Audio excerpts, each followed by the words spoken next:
est un peu plus de 12h30. Le candidat socialiste arrive sur place tel une star de rugby dans une mêlée.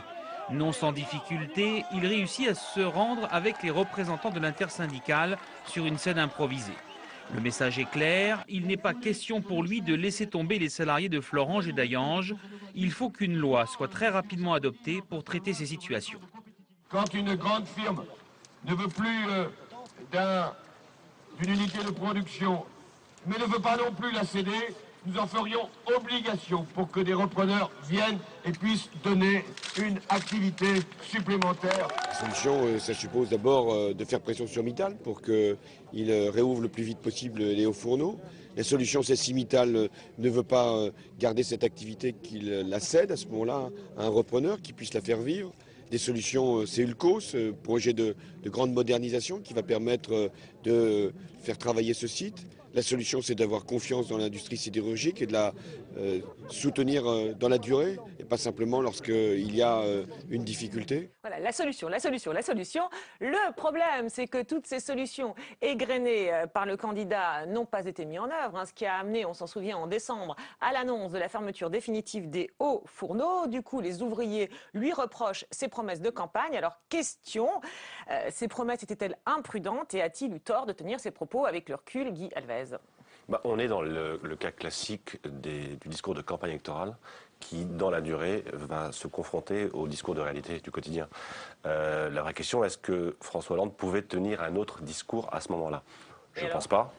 Je ne pense pas parce qu'il intéresse sa campagne. C'est-à-dire s'il était allé à Florange ou à Petroplus pour dire « je ne peux rien faire pour vous », on se souvient de 2007 et de 2007, pardon. De 2002 et de Lionel Jospin. Donc on est en face d'un vrai sujet pour les hommes politiques qui était soit le discours de franchise, soit un discours de l'instant. Et c'est vrai que pendant les campagnes électorales, l'efficacité et l'obligation de résultat priment sur cette espèce d'obligation d'honnêteté intellectuelle et de pédagogie. Le temps ne le laisse pas à la pédagogie. Donc ils sont obligés de faire au plus vite et au plus efficace à l'instant, mais le temps se rappelle à eux très rapidement. Voilà, quitte à le payer au prix fort. Elsa Fresnay, entre les promesses volontaristes du début et puis finalement les réalités, est-ce que c'est ça finalement? En fait, c'est le piège de Florange pour François Hollande. C'est que paradoxalement, quand il se rend à Florange, il essaye de ne pas trop promettre. Et il dit sur la camionnette, je ne ferai pas comme un certain président qui est venu à Gandrange, etc. Il veut marquer le contraste. Et c'est quand les journalistes l'interrogent, quand il descend de la camionnette et que les journalistes le poussent, qu'il est obligé d'en dire un peu plus. Voilà, c'est là qu'il dit sur la solution. Voilà, c'est ça. Et par ailleurs, mais qu'il ait dit ça ou pas aux journalistes, de toute manière, l'image en tant que telle, l'image du candidat devenu chef d'État sur la camionnette vaut promesse. Et c'est tout le piège de ce dossier pour François Hollande, c'est qu'il s'y est engagé personnellement et physiquement, et que maintenant, il ne peut que décevoir. Alors nous, on a trouvé intéressant de revenir sur un sujet qu'il a beaucoup évoqué, celui de sa timidité.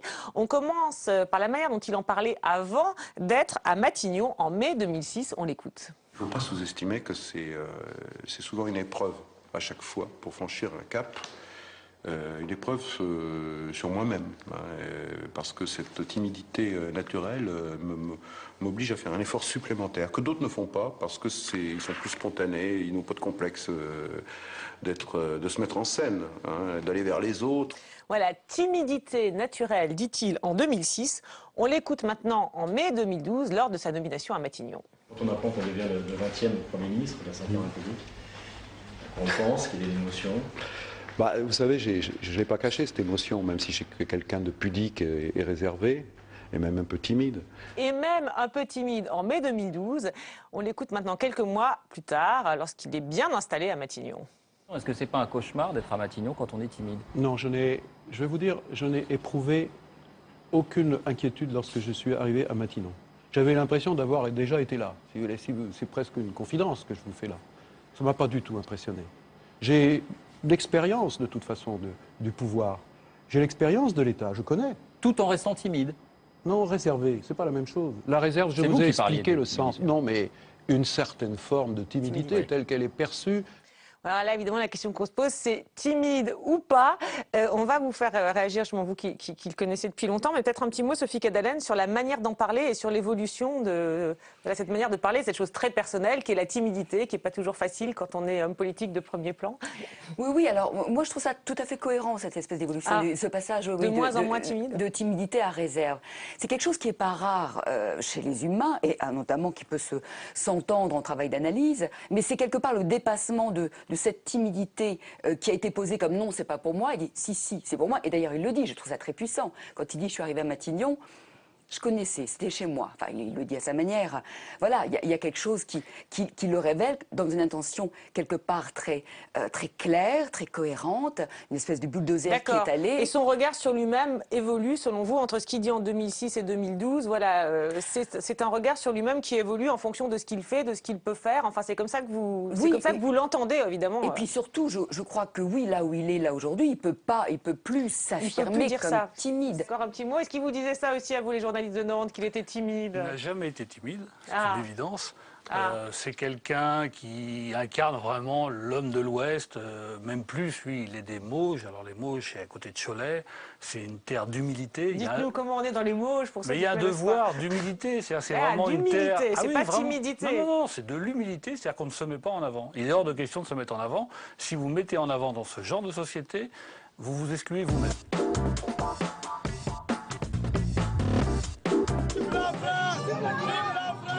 Les rues de Bamako en liesse, la capitale malienne, dernière étape du voyage de François Hollande. Le président français est venu symboliquement place de l'Indépendance. Et moi, je veux ici vous dire que je viens sans doute de vivre la journée la plus importante de ma vie politique. Parce que à un moment, une décision doit être prise. Elle est grave. Elle engage la vie d'hommes et de femmes. Cette décision, je l'ai prise au nom de la France. Cette décision, elle honore la France. Et à travers les clameurs, la ferveur, le soutien que vous m'apportez, c'est à toute la France que vous donnez votre plus grand hommage. Merci, peuple malien. Vive le Mali, vive la France, vive l'amitié entre le Mali et la France. Merci. Voilà, je viens sans doute de vivre le jour le plus important de ma vie politique. Alors cette déclaration a été très commentée, elle n'a pas toujours été très bien comprise d'ailleurs. Je voudrais savoir, vous, comment vous l'entendez, Denis Bertrand ? Le jour le plus important de ma vie politique. Écoutez, surprenant. C'est de toute façon une expression ambiguë, c'était ouverte à l'interprétation. Je pense qu'il y a dans le contexte de la situation elle-même un effet qui justifie cette importance, qui est l'effet de la double reconnaissance. À la fois la reconnaissance des Maliens vis-à-vis de la France et de cette intervention qui passe à travers les ovations et à travers cette présence de la foule, et en même temps la reconnaissance qu'il introduit dans son discours en disant merci au peuple malien pour avoir contribué aux efforts de guerre français à d'autres époques, merci au peuple. C'est-à-dire qu'il y a une espèce d'effet de don et de contre-don. Et je pense que dans la réciprocité qu'il construit, il peut... D'accord, donc le jour le plus important, c'est parce qu'en tant que président de la République, il vit ce moment où on redonne finalement au Mali ce que... Donc vous l'entendez... D'accord. La puissance de la reconnaissance. La puissance de la reconnaissance. Réciproque. Il y a aussi cette phrase, effectivement, une décision doit être prise, je l'ai prise. On se demande si c'est pas aussi une réponse, peut-être à certains reproches qu'on a pu lui faire de son indécision, si ça ne s'adresse pas beaucoup aux Français sceptiques, Jérôme Sainte-Marie. Oui, alors en vous écoutant, je me disais qu'à partir des mêmes images, on peut avoir quand même des interprétations, des perceptions radicalement différentes. Je fais partie de ceux qui ont vu dans ces images une spectaculaire démonstration de faiblesse de la part de François Hollande. C'est-à-dire que François Hollande se retrouve d'une part en disant quelque chose qui est très peu compris en Hexagone, c'est le jour le plus important de sa vie politique. C'est très surprenant dans l'état d'opinion française actuellement d'entendre ça pour ce qui est une intervention en Afrique, justifiée ou pas, mais depuis le Tchad et d'autres, on a connu surtout beaucoup. Lointain, et surtout, regardez un peu l'image. Vous avez l'image d'un président de la République socialiste, en civil, entouré de militaires, et qui a tendance à peut-être se laisser un peu gagner par l'ambiance. On a connu, sans remonter jusqu'à Guy Mollet, mais on a connu quand même un certain nombre de responsables civils et socialistes se laisser, quand même, comment dirais-je, un peu griser par l'ambiance militaire.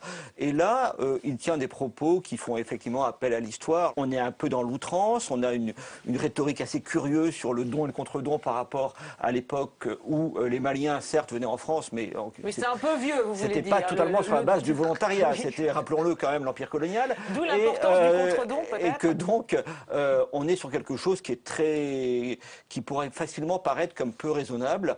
Et en tout cas, je trouve cette image, avec ces militaires africains ou français autour de lui, cet homme qui semble vivre quelque chose d'extraordinaire, alors qu'encore une fois, c'est une intervention militaire en Afrique, c'est pas non plus le débarquement de Normandie. Pardon ? Vous pouvez répéter un petit peu plus fort ce que vous venez de dire, monsieur le sénateur. Vous venez de dire, parce que des fois que ce ne serait pas au JO, vous venez de dire à mon propos, pendant que je parlais de la parité, c'est qui cette nana? Je souhaite que soit bien inscrit. Votre nom, s'il vous plaît? Monsieur Sido. Je crois que vous avez gagné peut-être ce matin la palme du misogyne beauf de cette Assemblée. Voilà, mon petit sourire, ça n'a pas l'air de lui faire très plaisir de remporter cette palme ce jour-là.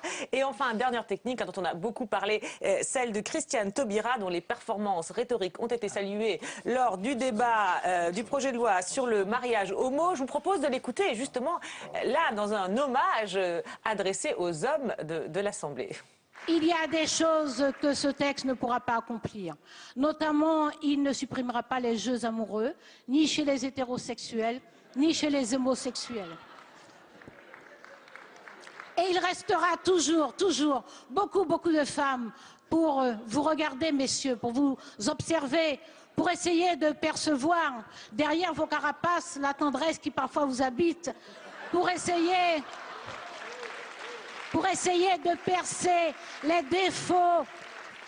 défauts qui se cachent parfois sous des dehors affables, et pour discerner dans l'entrelac de vos talents et de vos faiblesses, si vous êtes capable de tracer des chemins sur la mer, comme écrivait Antonio Machado.